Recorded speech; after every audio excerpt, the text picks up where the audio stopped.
If you could look into the camera, this is for the jump. If you could say it's a make or miss lead.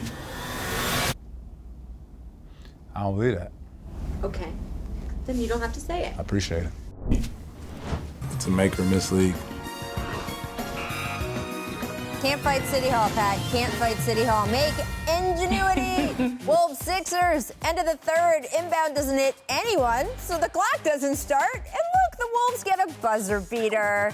Jackie, Chuck had a game winner just like this back in '93. You remember this? I do remember it. You know what? People forget about Chuck. Such an underrated rebounder, undersized, so quick, could follow the flight of the ball. I love this. This is Chuck at his best. Love it. Definition of right place, right time.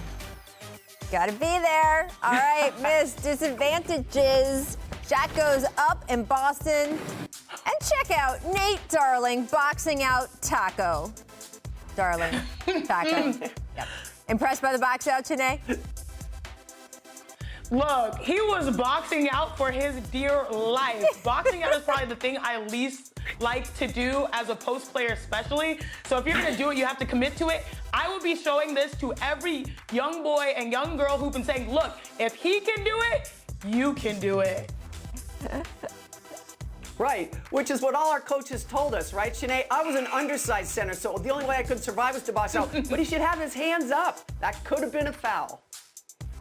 I'm impressed he got out of the entire experience alive. So that's really what we're going for here. Make precision. That is true. The Jazz are still extremely good. Newsflash, they hit 18 first half threes versus the Wolves. And Jackie, as I just said in the last segment, it's an NBA record. I don't know whether an NBA record means what it used to, but that doesn't kind of matter for the Jazz discussion because what it shows about the Jazz is they're not going anywhere, right?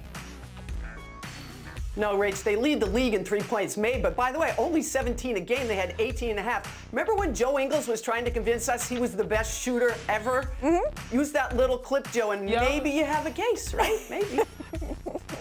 Yes, you know, I really love this about the Jazz. Steve Kerr gave them the best compliment a couple weeks ago, saying they remind me of us a couple years ago. And so ever since then, I watch how they shoot the ball, and that's why they're trending in the right direction this season. I totally understand his point. I totally believe Joe Ingles believes how he feels about himself, and also Steph Curry exists. So there's that. All right, Miss, old friends, back to Philly. Check out this bang out by Cat on Embiid. If you recall, these two have a bit of a history. And look, Janae, let's be real. Joel has gotten the better of Cat most of those exchanges. So how good do you think this felt for Karl? Oh, so we really showing the rough and tumble today, huh? We in the mix this Monday. I bet you it feels really good for Karl-Anthony Towns because, I mean, you got to find ways to get wins, at least on certain possessions if you're not going to get them in the games. So this was a major win for Cat. I love this. Those big boys, they're back. Yeah, and you know how this goes, Rachel. Joel's been winning the War Awards with Cat from the very beginning. It's a lopsided match in that regard. Give Cat some credit for taking right to Joel just as he's getting back. Good for him. Thanks for watching ESPN on YouTube. For live streaming sports and premium content, subscribe to ESPN+.